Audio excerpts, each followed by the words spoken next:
Hello everyone and welcome to the Monsters Lair podcast episode Deuce, live from Sydney and London, this 18th of the 1st, 2017. As usual with my best friend Ricky from London. How are you, Ricky? Yeah, doing really well, man. Doing really good. Just, getting ready before work and thought I'd just have a chat with you. Good stuff, man. Ricky's got a new job, guys, so he's got to go to work in about an hour, so hopefully we can keep it within an hour. And in this episode, lots of things. We wanted to go through and give my opinion and Ricky's opinion on our most favourite games that we played in 2016. And the game of the year, if you like, will be strictly to the games that we played. So things like Battlefield and Titanfall and the other sort of really famous first-person shooters won't be in the mix. They're all great games and stuff, but this is more a Ricky and Mozsta sort of perspective. But before we get stuck into our game of the year, we also want to talk about Nintendo Switch, a massive announcement last week on another console joining the gaming family. So yeah, Ricky, you might start off with that, man. So as you know, last week Nintendo announced the Switch. Just to start off the bat, what do you think of the name, Ricky? Do you like it? The Switch? Yeah. The Switch. Yeah, I guess it works as well. To be honest, I hadn't really thought about it, but I guess it works as well as any name. I guess you don't immediately realize it is a console, but Nintendo's synonymous with gaming, so I don't think anyone's going to risk missing the message there. I think it's quite a unique name, actually. Probably going to make you think a little bit about it. So yeah, it's a good name. And I think it's relevant, right? Because you actually do switch between like a home console to a mobile console. It makes a lot of sense, actually. Yeah, absolutely. It's very intuitive what it means. Yeah, you're spot on there. So I've taken some notes, bro. So I'll just go through some notes and put you on the spot and just ask you your opinion without any preparation. No pressure. So obviously launching on the 3rd of March, which was a lot sooner than I thought, considering they just announced it now, at a price of $299 US. Do you think that's a good price? Expensive? What are your thoughts on that? I actually think it's just right, to be honest. $300 for a console is pretty good. I'm trying to think in Aussie dollars. How much is 300? It's like 400. It's tough because the exchange rate always changes, but it's about 500 Aussie bucks, I reckon. Maybe between. Okay. But I was just going to say. Just to clarify, they did release a video a couple of months back, and I did see, I don't know if you did, and it was just a bunch of clips of different people using the Switch in their everyday lifestyle. Did you see? I don't know if you saw that. So one example is they've got all these guys, and they go down and play basketball like at a street court, and they're all mates and whatever. This guy hits the game-winning shot. And then, like, after that, they all get together and play 2K on their Switches right next to the court. It's really cheap. We're both pretty good, but we used to be pretty mad basketball players, and that ain't gonna happen. No, man, you're just not gonna do it. But so they did release that video, and then I think they've just announced more details, haven't they? I think price point looks great. I think from a portable device that you can take with you, you can play Skyrim with you. And that's the first thing that I think of. And I do a lot of long haul flights, longer than 8 hours. And if you could just sit there and play Skyrim, I'm going to play Skyrim for 8 hours straight anyway. So if you can just do it in a plane, it's just going to make that time fly. So having the ability to do stuff like that, to me, I think is awesome. And again, I think the price point for a brand new console, first being released, $300. That's like you've said, that's really competitive. That's really good. You can imagine that's going to come down over time. But yeah, I think I think everything looks great. Dude, the games that you and I talk about is, last time we talked about Salt and Sanctuary. That's an indie game, and the graphics on that are definitely not. They're not state of the art, right? It's old school 2D gaming. For me, I don't need great graphics to enjoy myself. Seeing the capability that this has, having a look at some of the games like Skyrim, Mario Odyssey, I think the graphics are more than good enough for what you're going to need. So I think it's great. Yeah, cool. I think the price point's right. Now that I've converted it to Australian or US dollars, it's right at the. It shouldn't be any higher. Good value. So this thing, man, it's got what they call 3 modes, actually. So it's got the TV mode where it's sitting in the dock and connected to your television. It's got the handheld mode where the 2 Joy-Con controllers are attached to the touch screen, if you like, or the screen, and you hold it.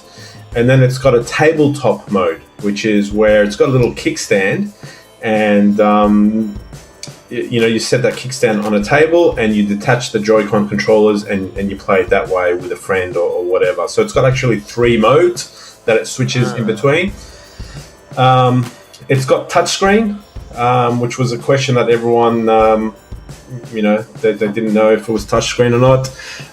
It's got Wi-Fi. You can do a local LAN of up to 8 switches connected to each other, which is pretty cool. The Joy-Con controllers have got this thing called HD Rumble, man. So high definition rumble is something that they're pitching new to the market. And I don't know, did you see this presentation that Nintendo did? I saw highlights of it, and all I saw was just ice. There were like ice cubes inside the controller. Yeah, what the hell was that all about? I think it's trying to demonstrate the different types or levels or sensitivity of the rumbler maybe in the controller, because this is, like I said, it's an HD rumble, high definition rumble. I'm sure the next one will be 4K rumble. But yeah, man, it was just, man, just in general, man, like Eastern culture, like Japanese presentation, it was so, like the sort of camera scanned across the audience and everyone's like wearing suits and stuff, whereas in America or whatever for Xbox and PlayStation in America or whatever, like it looks like a room full of gamers, but this looked like a room full of executives, and the guys were on stage cracking jokes and stuff, and like no one was even like laughing or anything. It was typical stoic sort of Japanese type presentation and response by the crowd. But anyway, moving on. So yeah, that was the HD Rumble thing, which they tried to demo using simulating ice blocks in a cup.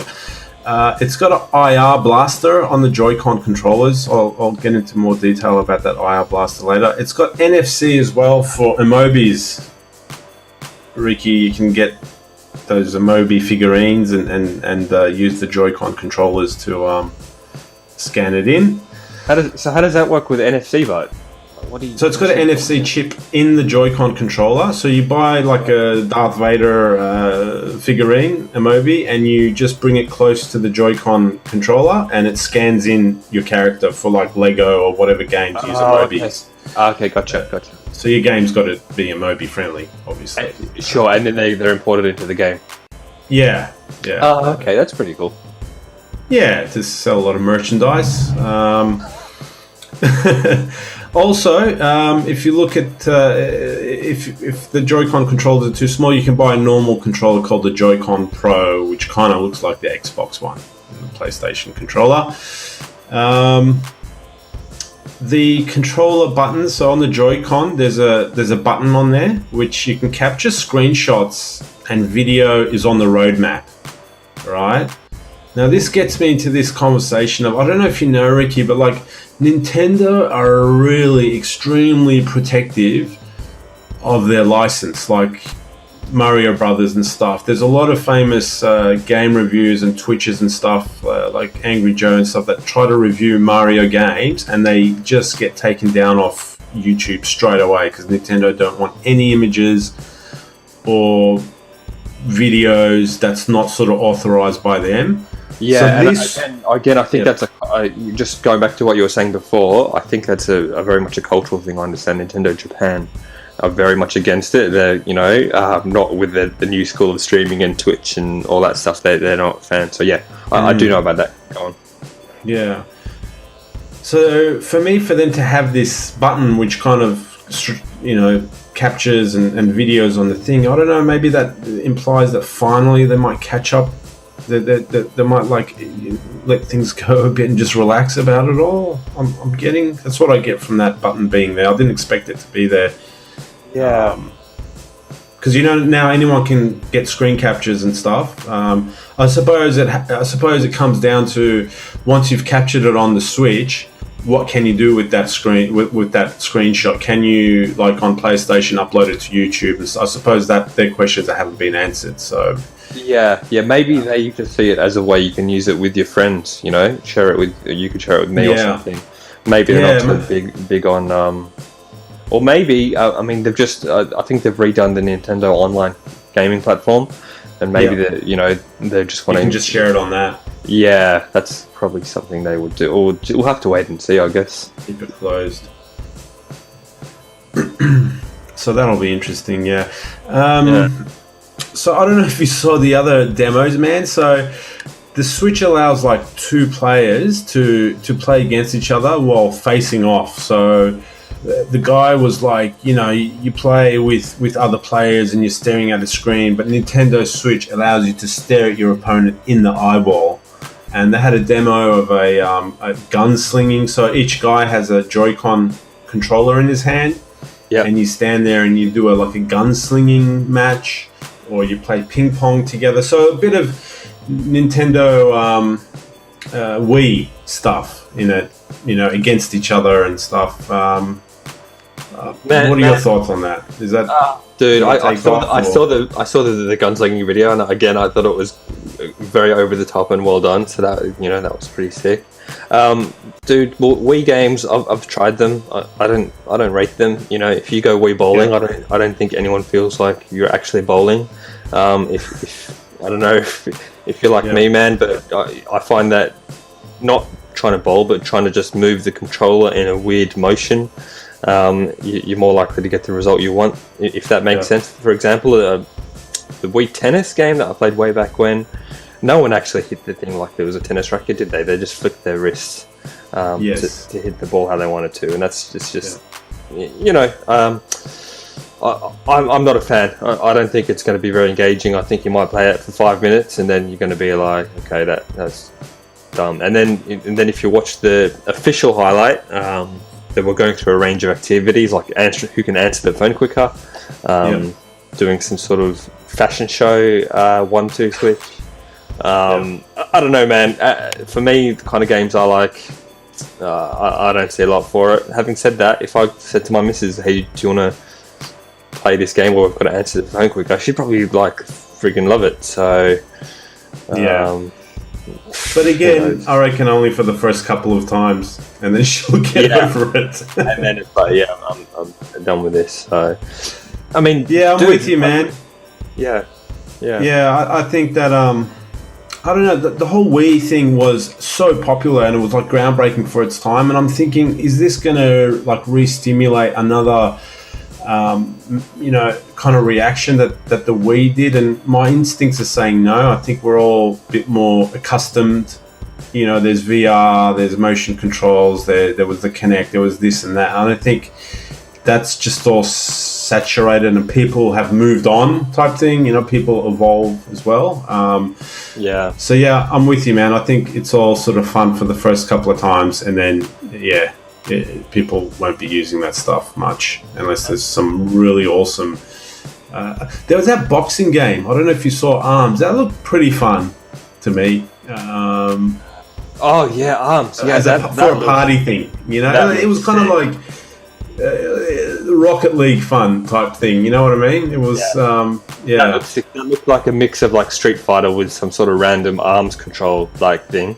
Yeah, man, definitely. Like, I really, really think that looked good. I do remember on the Wii playing some sort of boxing game, and it was just a first-person boxing game where you had to use your arms. And did you play that? I don't know. On Wii? On Wii, yeah. Maybe it's some party. It wasn't fun. It wasn't. Faded memories. Yeah, I didn't think that was fun. It's just a bit boring. This game, Arms, looks like it's got some funky gaming abilities, like jumping all around the place, and probably got some dodging moves. At one point, I saw one of the characters jump on top of the opponent's arm after they'd punched it, so they used it as a platform to jump really high. Oh, really? I didn't see that. I thought that looked pretty sick. So it looks like it's got a lot of creative flair, both from an artistic point of view and just from a mate, looks awesome. Looks great. Yeah. I think that was one of the most compelling software announcements.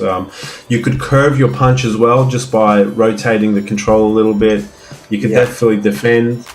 And I think you can uppercut and do left, right, and curve. So it looked like a lot of fun.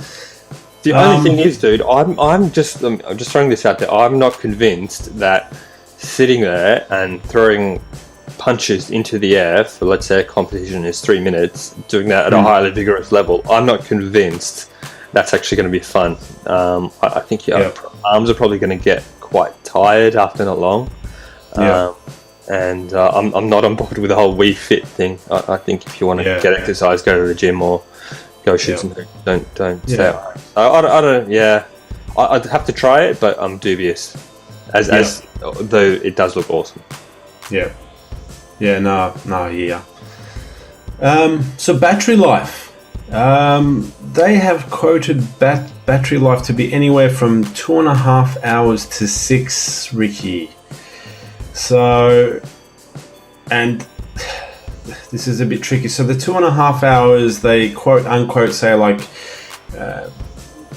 heavy games like Skyrim and the likes, and the 6 hours for, I suppose, less process hungry games, maybe like platformers and whatnot. So, a lot of people say, oh, this is for flights, this, that, and the other.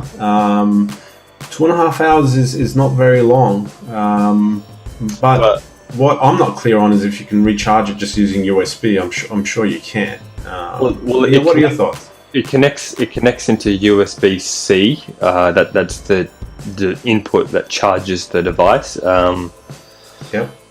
I would have thought that could charge off USB on an airplane. If it can't, I'm immediately like, that's a big detractor for myself. Having to have access to a PowerPoint is just not very appealing.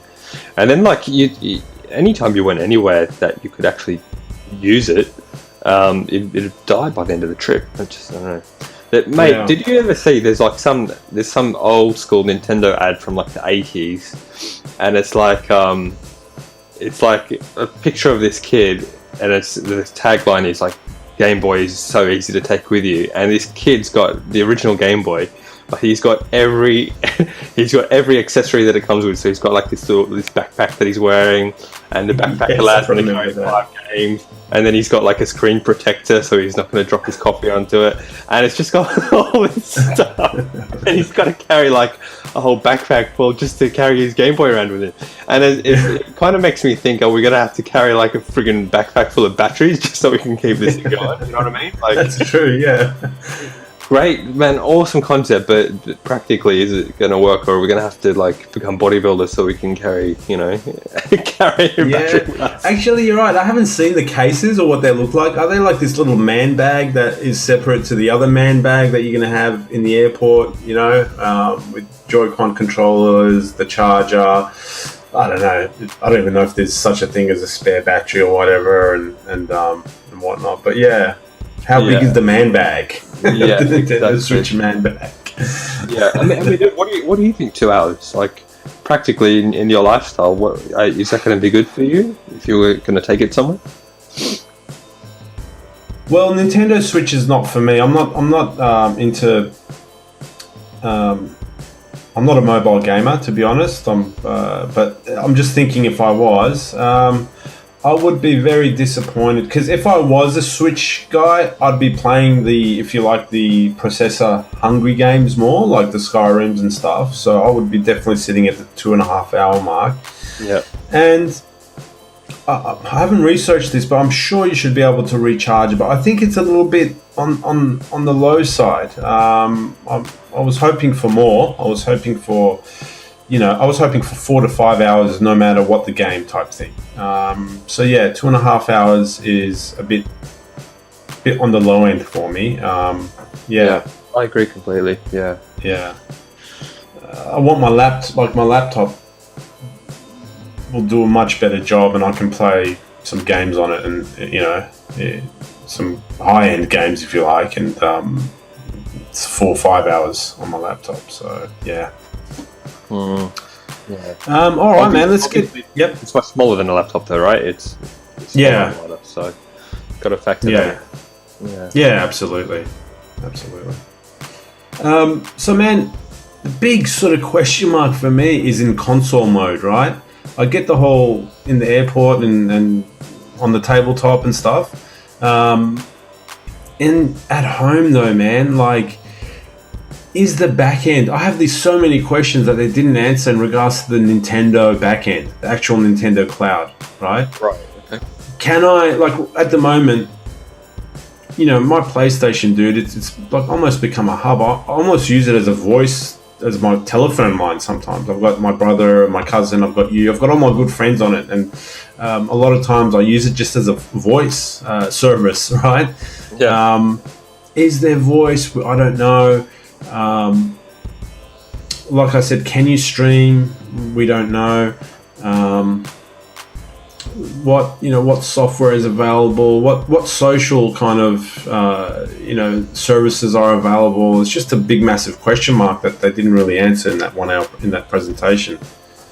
They did. Are you looking for much of a back end? Like when you buy this, like would you be looking, for because we're all skeptical. Like me and you are very skeptical of things. So, we're kind of resistant to stuff. But once we start using it, I can't go back. Like now that, like for example, I can just speak to my friends using a console.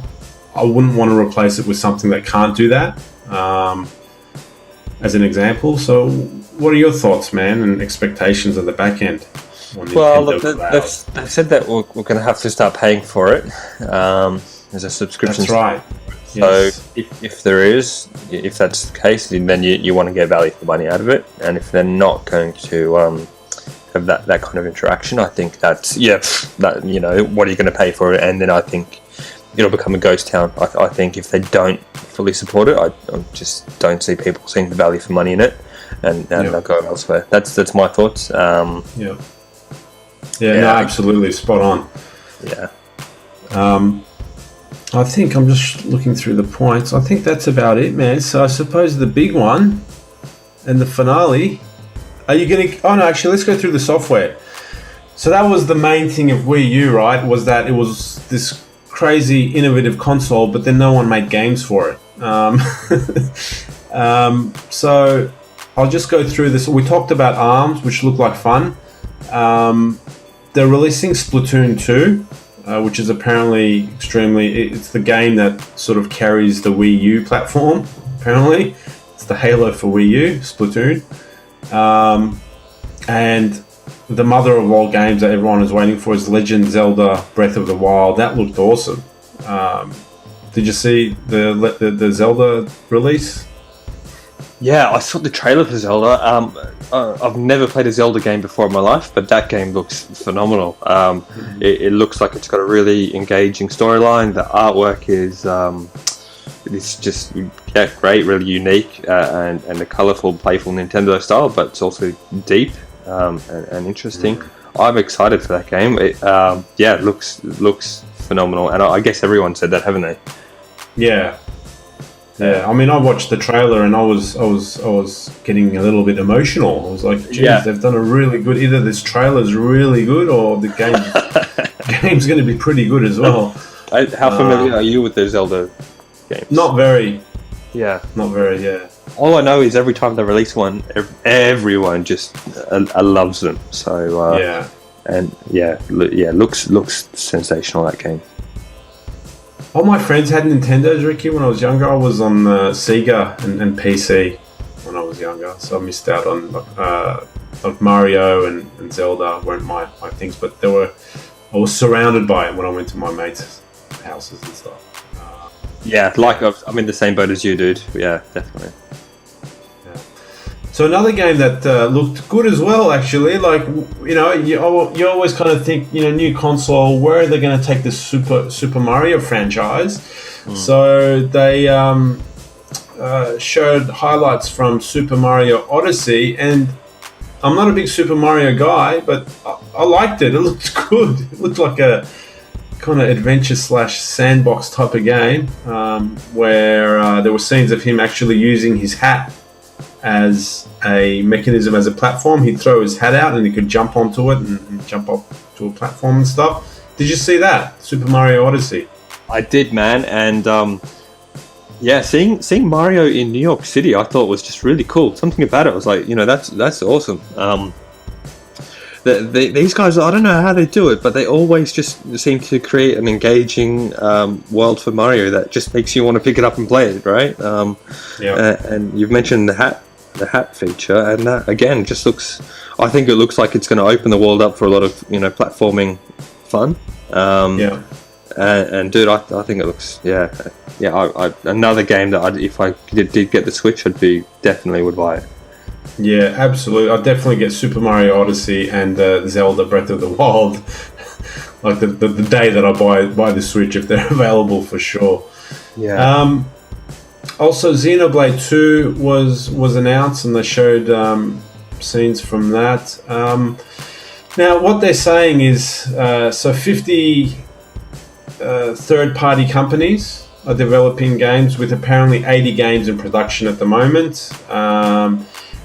It was, some of these announcements were a bit funny, man. Like, Square Enix came out, right, and announced games for the platform, and dude, there were literally 4 games related to Dragon Quest. So they came out and they're like, we're releasing, you know, we're gonna work on the Switch, everyone. It's very important to us, blah blah blah. So we're releasing the following games: Dragon Quest 10 and 11, and Dragon Quest Heroes 1 and 2. It's like so to me, it's just like they've got this one Dragon Quest department working on 10 games.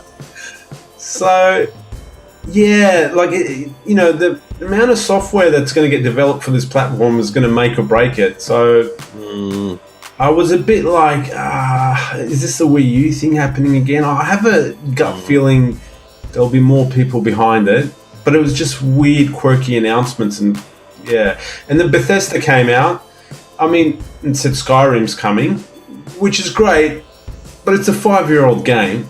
Yeah. Right.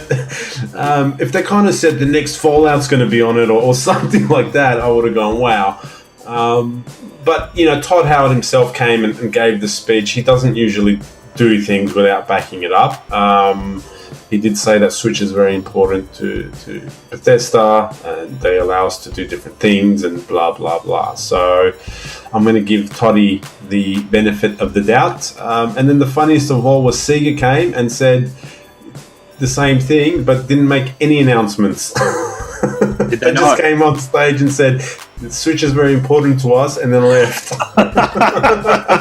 That's awesome.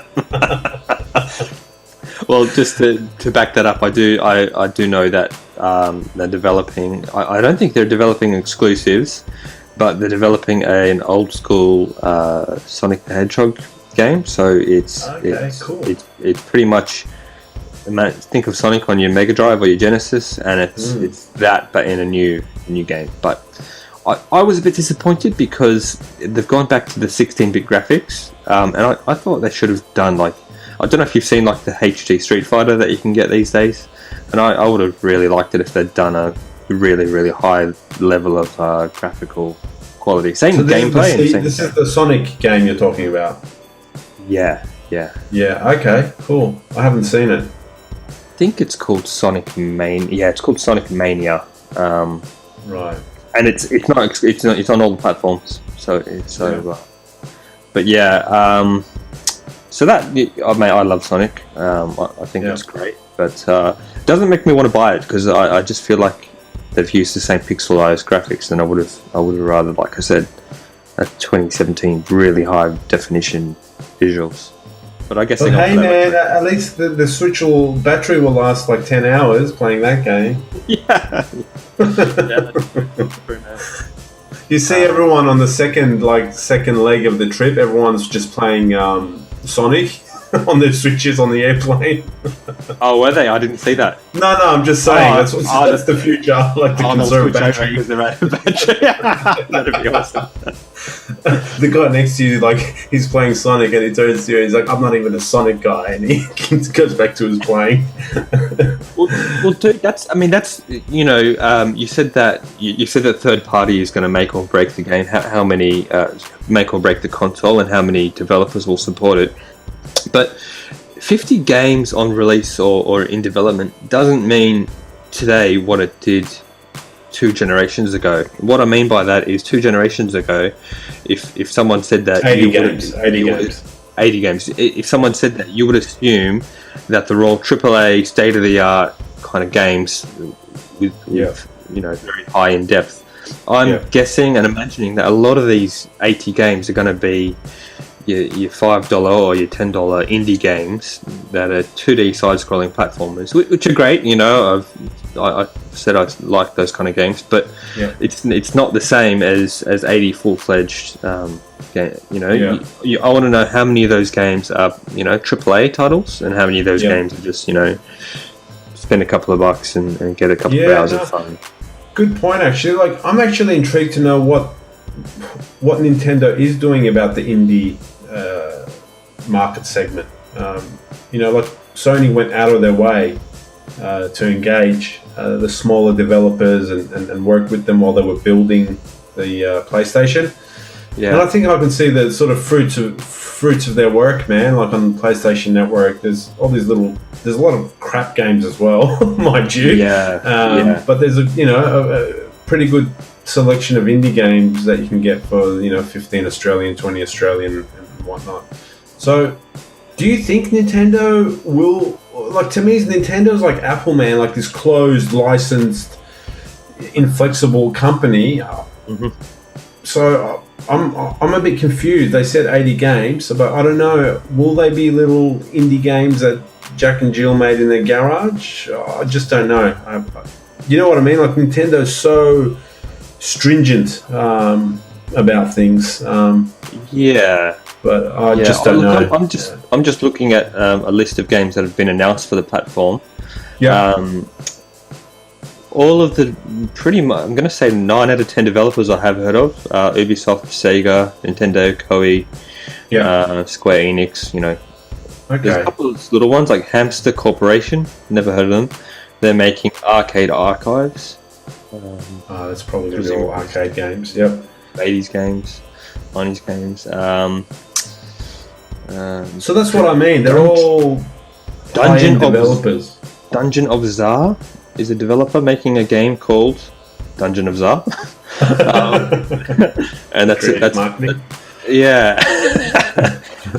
There's a Japanese company, presumably called Shinen, making Fast RMX. I don't know, man. I don't know, dude. Just going back to that Sonic thing, Sonic Mania. I just kind of have a concern that we're going to get maybe the 5 games that we've talked about in your Mario, your Zelda, your Splatoon, and then all the other 80 games, the other 70 remaining games are just going to be really low production games. Yeah, fair enough. So, so rounding up just quickly the software announcements. EA was on stage as well. Obviously, everyone's seen 2K and stuff. So I think they've got Madden football as well, I believe. I'm not sure.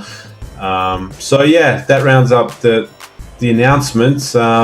Kind of bit of mixed messaging from my perspective, but you've got that list in front of you, Ricky. If everyone keeps to their word, it should be a healthy family of games being released, hopefully, to keep the console alive. I'm one. Yep. Sorry, speaking of family of games, one thing I just wanted to throw in there, and I really not going to affect you and I, but they've announced family controls and they've released an app. Did you see that? No. So if you're a parent and you don't know much about games, but you know that your kid loves it, you can buy them the Switch, and then you can install an app on your phone. And this does a couple of things. It tells you how much time. It sends you like a monthly report, and it tells you how much of each game your kid is playing. So if you're a parent and you know nothing about Sonic the Hedgehog or Mario, you can see what they're playing, and then if you've got a small child and you want to kind of engage with them, you've got that information, so you know. Wow, that's a child's nightmare. Yeah, yeah. Mate, if I was a kid, I'd hate it, but as a parent, I think I'd like it. It's also got a feature built in so that you can give them an allowance of like 1 hour a day or 2 hours on weekends. So again, as a child, you'd friggin' hate it. But what happens is at the end of it, when the hour is up, a message comes up on the screen and says your time is up. And if the kid turns it off, happy days. But if they don't, you can then invoke a sleep mode where the machine switches off. Oh, that's awesome. That's actually, you know what? You just reminded me, man. This Nintendo Cloud platform that they're building. You know how you just mentioned there's they're using an app to interact with the platform, which then would send signals down to the Switch, to stop games or pull reports or whatever. Another announcement they made was exactly along those lines. They're going to have apparently the ability to play games across mobile devices and the Switch at the same time. You might be playing a game on the Switch and your friend on a mobile device can not play exactly with you, but can have some interaction with you through their app, which is quite interesting. I don't know how the cards are gonna fall on that, but different again. You got to give them a pat on the back. Nintendo. I mean, Xbox and PlayStation are have been discussing for years, and PlayStation's been pushing back cross-console play. These guys go straight to console/mobile. Well, it's crazy.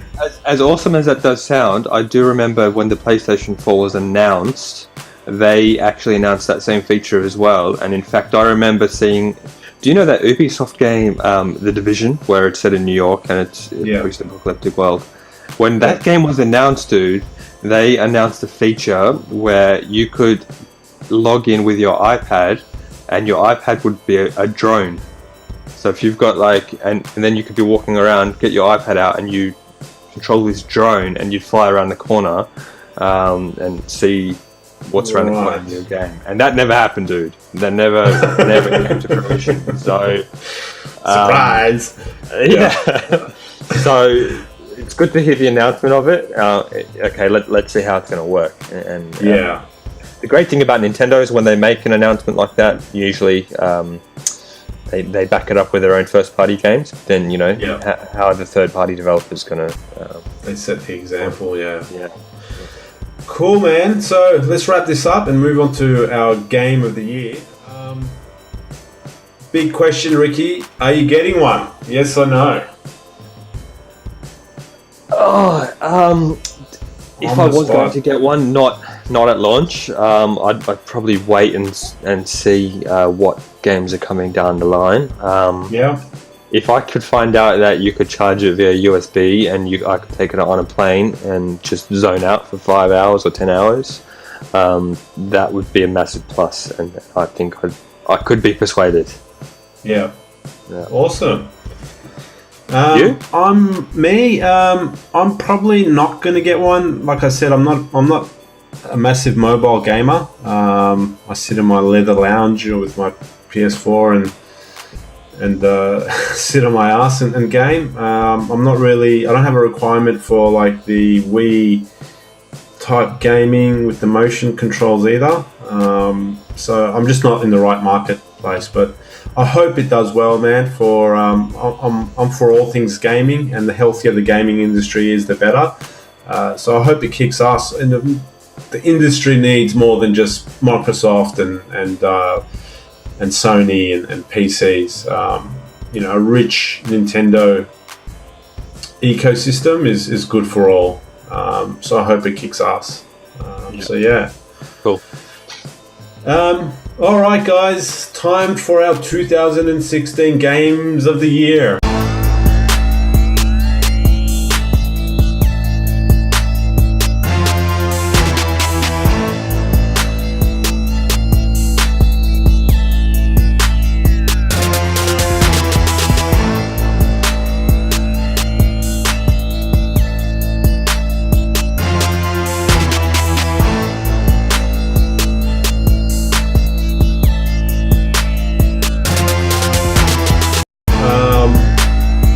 obviously last year was a pretty hectic year, I have to say, for first-person shooters. Too many to name. There was like Call of Duty Infinite Warfare, there was Battlefield 1, there's Overwatch, there's Titanfall, and probably like 10 others that I missed out. So it was really the year of first-person shooters, to be honest. But me and Ricky are just going to run through the games that we played and our favourites quickly. So Ricky, what games did you play last year? Dude, I my list is pretty short. So, dude, I'm back in May. I moved house, and to celebrate kind of moving in with my girlfriend for the first time, I got a couple of new games. So she bought me Uncharted 4, and up to that point, Uncharted, Naughty Dog were my favorite developer. I loved The Last of Us. I got Uncharted 2 and 3, love those games, and I was really looking forward to it. I think like Uncharted came out, and within a week, Overwatch came out as well. And I started Uncharted, I played the first couple of chapters, but then I just got sucked into the world of Overwatch, man, and I've logged like 200 hours in that game since, which for me, that's an incredible amount of time. And you're not a big online player, right? No, man, no, I'm not. But yet this game still sucked you in. Sucked me in, dude. I don't know how they did. You know how they did it? They did like a free open weekend. Blizzard excellent. Mate. They did like Blizzard 5 days. Just come in, anyone can play. And I've loved Blizzard for so long. I thought, all right, yeah, I'll give that a go. And then the 5 days ended, and I thought, oh, yeah, it was good, but probably not going to play it. It's online only, not interested. But then I didn't get it at launch, but like a couple of weeks after it came out, I was like, all right, then I'll just play a little bit. And dude, I've just been sucked in, man. It's absolutely just draws you in. And the thing about it, the thing is, each game takes about 20 minutes. It's all just online arena type games.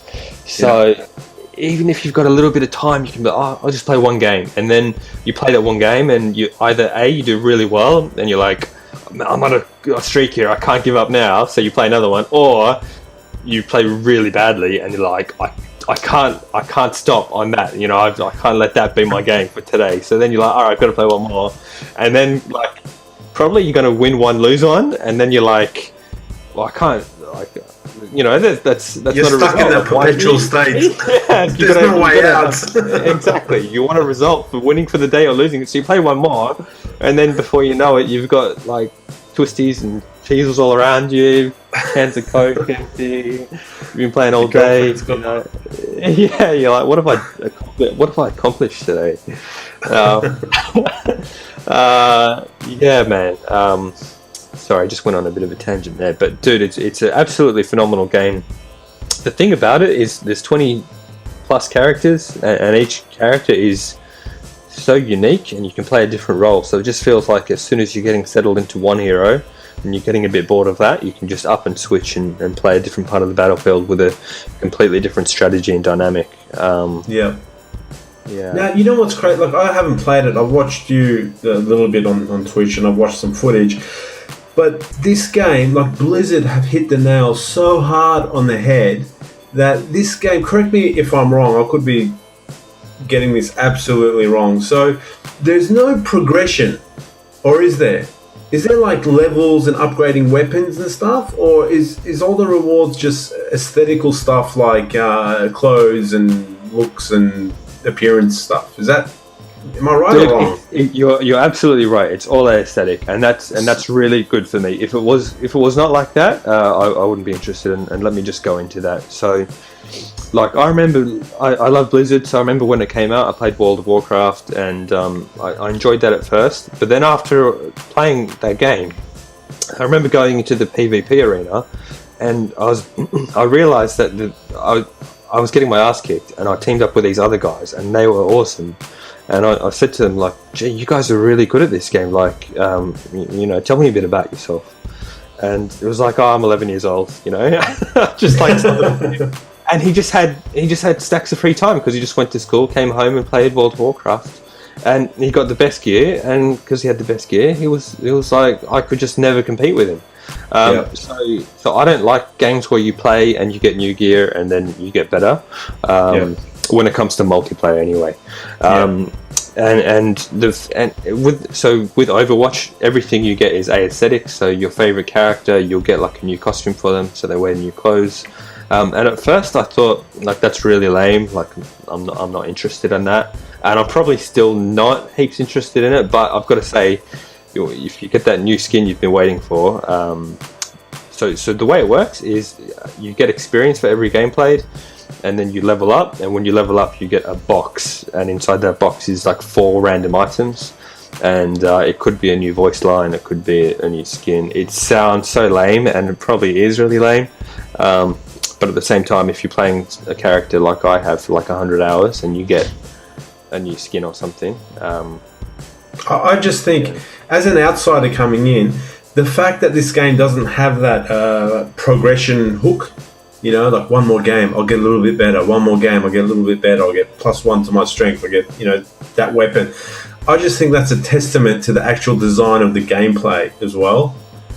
It's just absolutely. Blizzard had just blown it out of the water, in my opinion. Like I said, it's got no hooks as such, apart from just actually playing the game. A lot of other games have got deep progression sort of mechanics, but the actual gameplay is flawed. But people will forgive that as long as, like Destiny, like apparently, actually no, Destiny's got good gameplay. But you know, other sort of online games, they've got like gameplay's okay, but because it's got progression, people come back for more. Whereas Overwatch has got no progression, and it's like one of the most popular games ever, and it's just because of the awesome gameplay, and like you say, it's easily accessible, right? You can step into this at any time and just pick it up and not get totally blown away like in other games.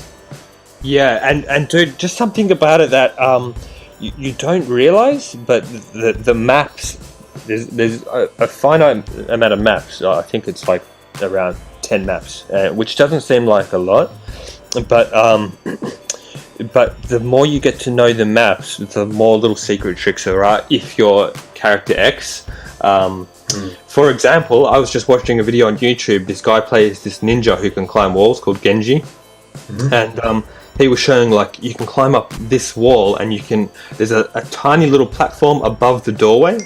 So what he would do is he would just sit above this doorway, people would run through, and then he would jump down from above kind of thing and jump on top of them and just kill them instantly. And just there's all these little nooks and crannies all around the maps and little things you can do that unless you really experimented around, you just wouldn't be able to do it. And it's just it's kind of like one of those things. It looks simple at first, but the more you get to know it, the more expertise you can develop, and it just leads to these really intricate gameplay strategies you can develop.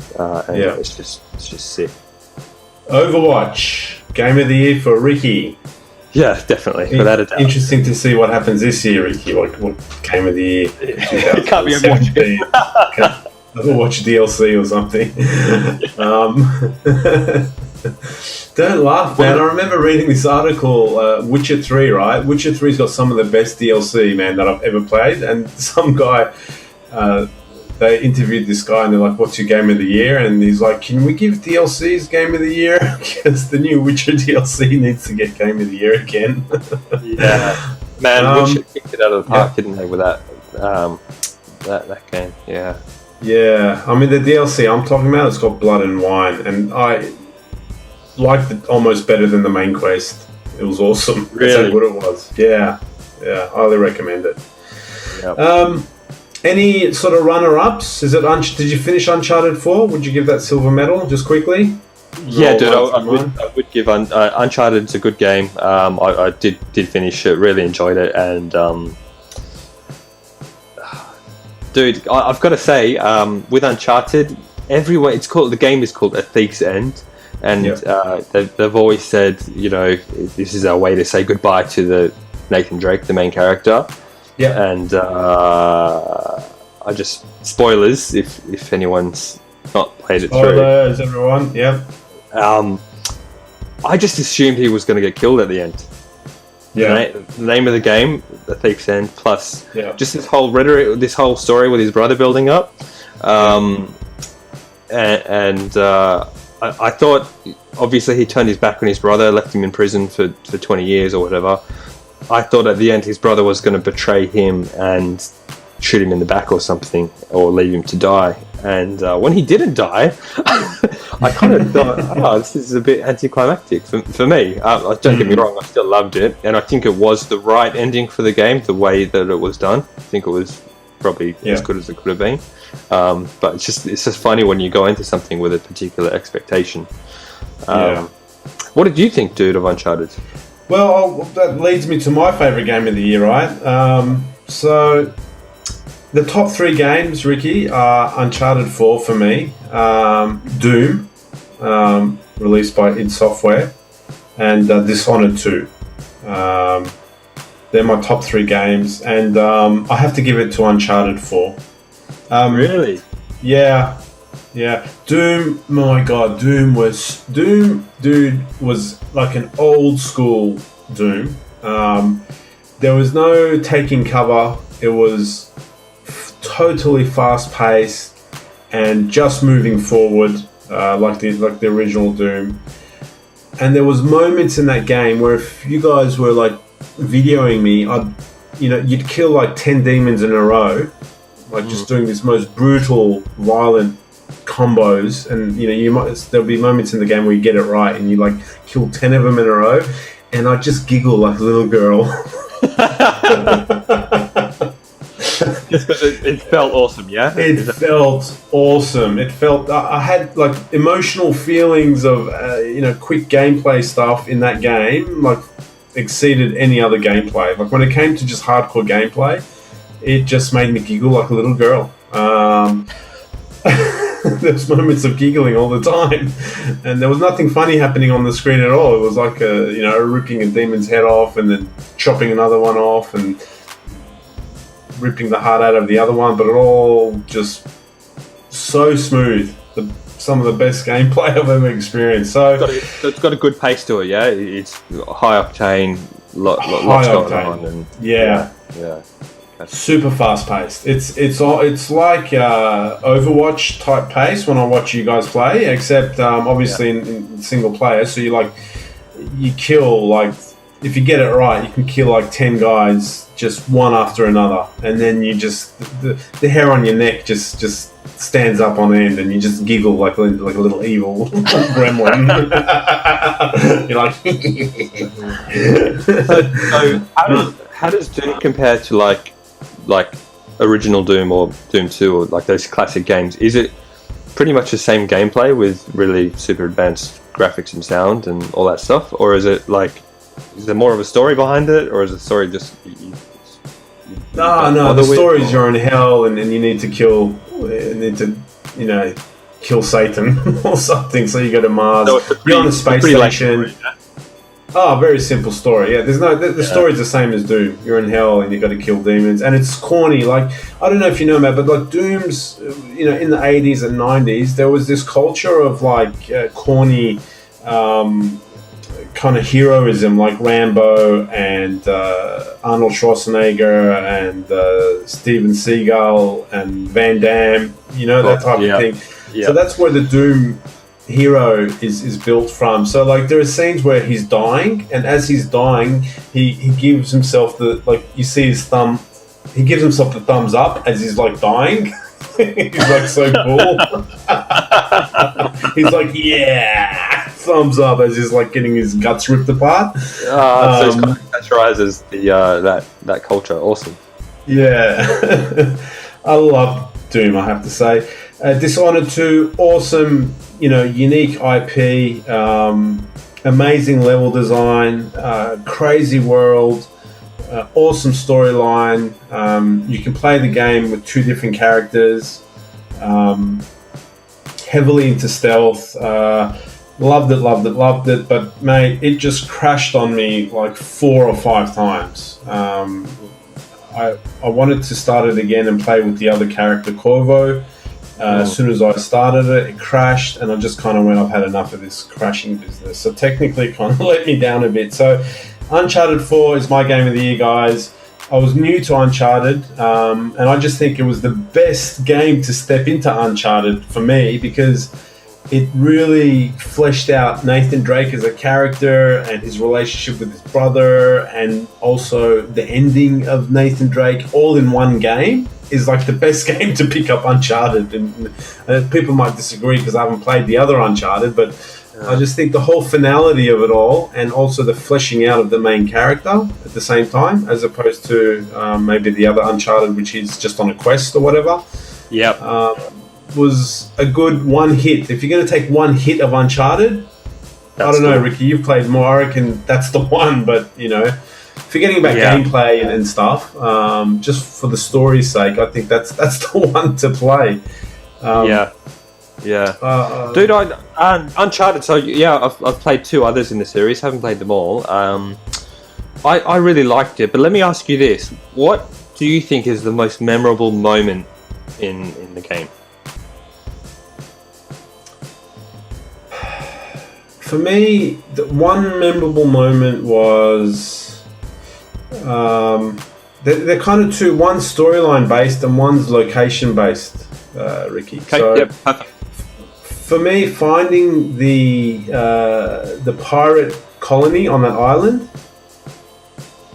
at the end, you know, the city, the pirate city. So they had built their own city on this island. That was like a memorable moment for me. Not a massively memorable moment, but for me, the whole storyline of him and his brother. Because as you know, Ricky, I've got a brother. I've got one brother, so it kind of resonated with me a lot. Now, my brother's probably brother of the year, right? He's an absolute legend and stuff. So, but because I have a brother, it was really the most memorable thing. Is the brothers. To answer your question, Ricky, is the whole thing, will my brother betray me or not? That's the whole sort of thought I had throughout the whole game. Yeah, and that's a thought I had as well, actually. Is he gonna... because he looks bad, doesn't he? His name's Sam. He looks like a bad guy, and the other thing is, having played the other games, you've never heard of him before, and that's explained in the storyline. But it's just kind of weird. He just turns up out of nowhere, and it's like, do I trust this? Yeah, that's a really good point, actually. I hadn't thought of it in that way. What about for you? Well, dude, that was what I was thinking about, because I don't think... Okay, so Uncharted 2, the way that game starts, and I thought it was the best start to any game I've ever played. It wakes up with a close-up on Nathan Drake's face, and he's sitting down.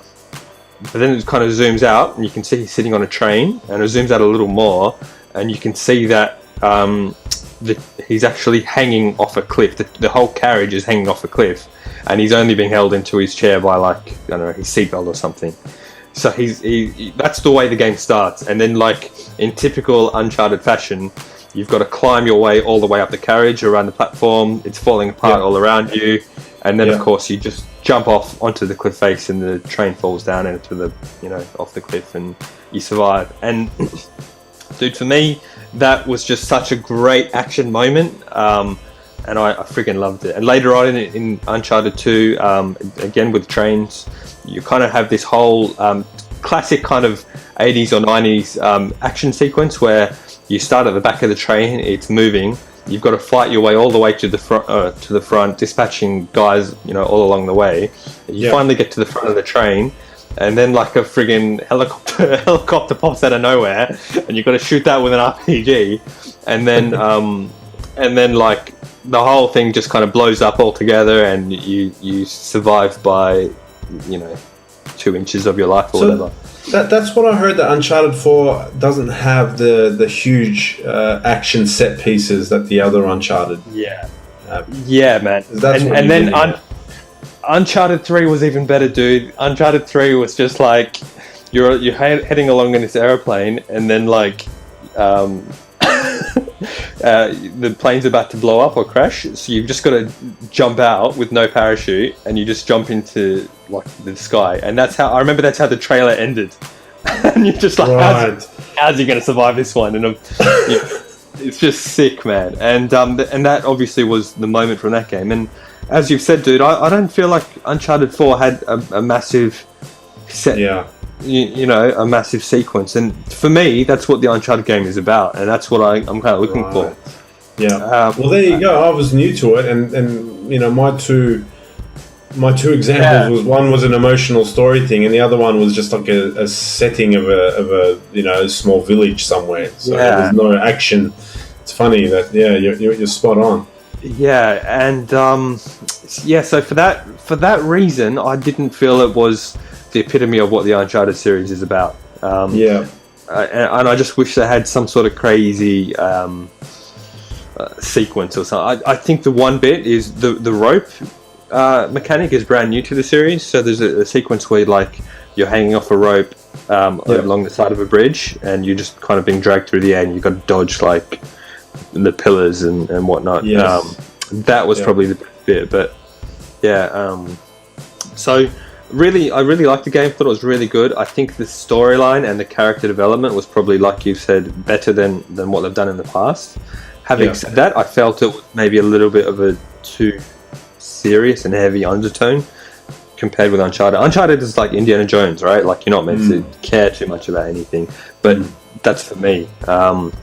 And so I feel like the tone of the series changed quite significantly with this last one. And I just almost wish they'd created a new IP with new characters and just said go with this. But I don't know. There's a new Uncharted as well. It's DLC, isn't it? It's not a full. No, it's a new game. It's a new game. Okay. Yeah, no, it's a new game based on a female character that was in Uncharted 2 or 3 or something, and it's got the same.